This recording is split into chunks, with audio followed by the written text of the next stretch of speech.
Bonjour mes chers élèves, on se retrouve aujourd'hui pour faire un exercice de renforcement concernant la leçon d'expression écrite. Je rends mon récit amusant. Puisqu'on est toujours dans le même thème, une avalanche de bêtises, où on a comme exemple les deux textes déjà étudiés, Papeluchot et Zozo la tornade, les nouvelles farces de Zozo la tornade, et qui sont de type narratif et du genre récit amusant. Alors, avant de commencer, on fait un petit rappel de la leçon.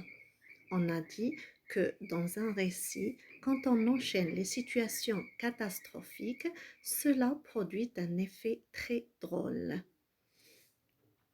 Et on a pris comme exemple le texte Papeluchot, où on trouve une accumulation de bêtises, car à chaque fois que le personnage principal essaie de réparer sa bêtise, il en fait une encore plus grave.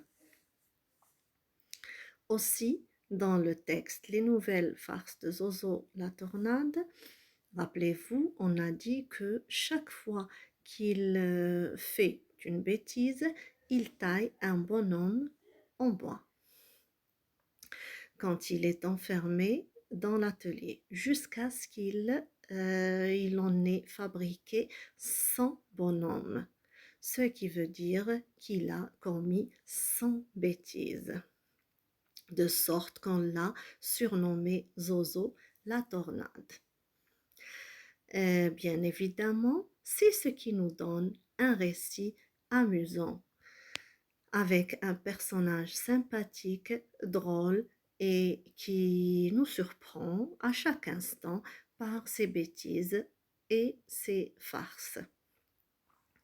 Donc, je vous propose aujourd'hui, mes amis, comme exercice, d'écrire à votre tour l'histoire d'une bêtise ou d'une farce. Bon, suivez, je vais vous lire le sujet.